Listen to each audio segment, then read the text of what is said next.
Hi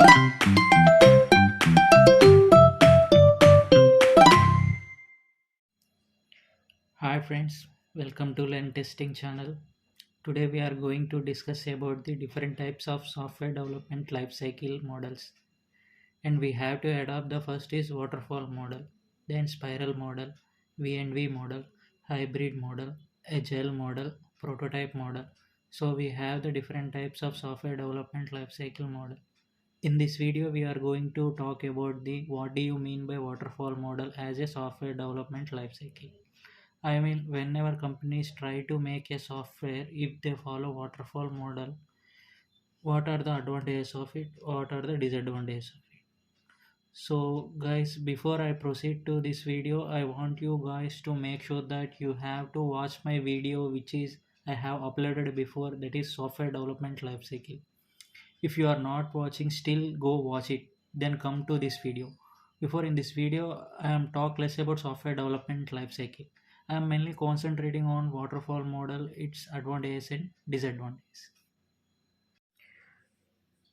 The stages in waterfall model are requirement collection,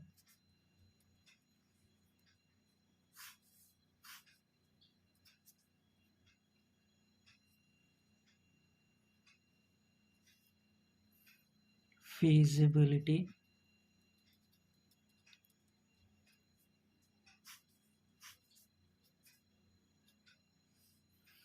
design,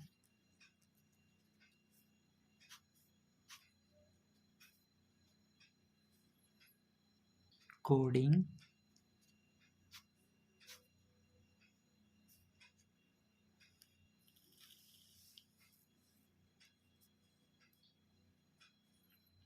testing,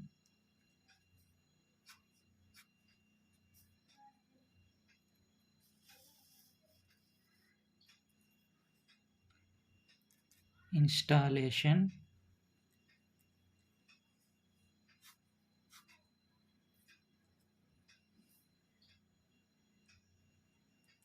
maintenance,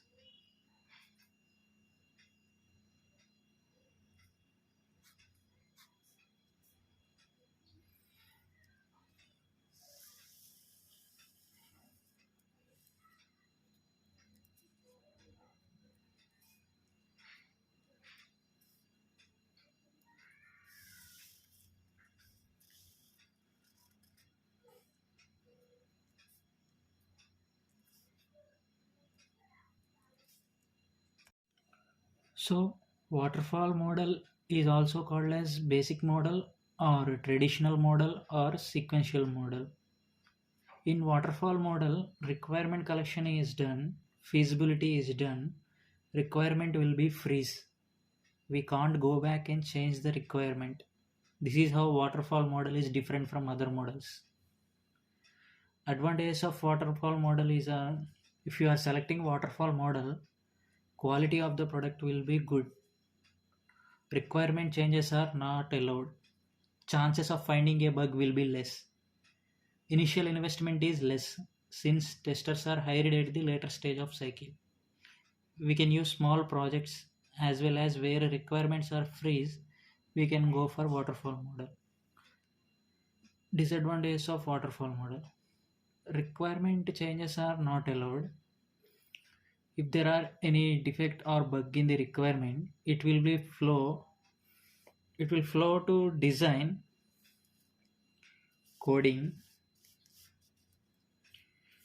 and it will flow till software is ready.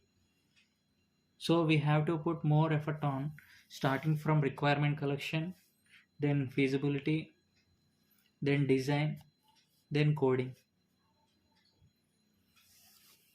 So if there are defect in the requirement collection, it will flow till software is ready. So it will flow end of the software. So that total time consumption is more and total investment is more. Here requirement collection and design phase is not tested. Testing will start after coding. Testers are hired at the later stage of cycle once coding is done. We have to wait long period of time to see the software. Why waterfall model is look like this, not in a straight? Let's suppose there are the steps. If you try to pour a water on the top of it, it will go till end, and the water cannot come from end to the top. In the similar way, once after feasibility study is done, we can't go back and change the requirement. We have to go in this direction only. This is called waterfall model. In the next video, we are going to talk about spiral model. Thank you.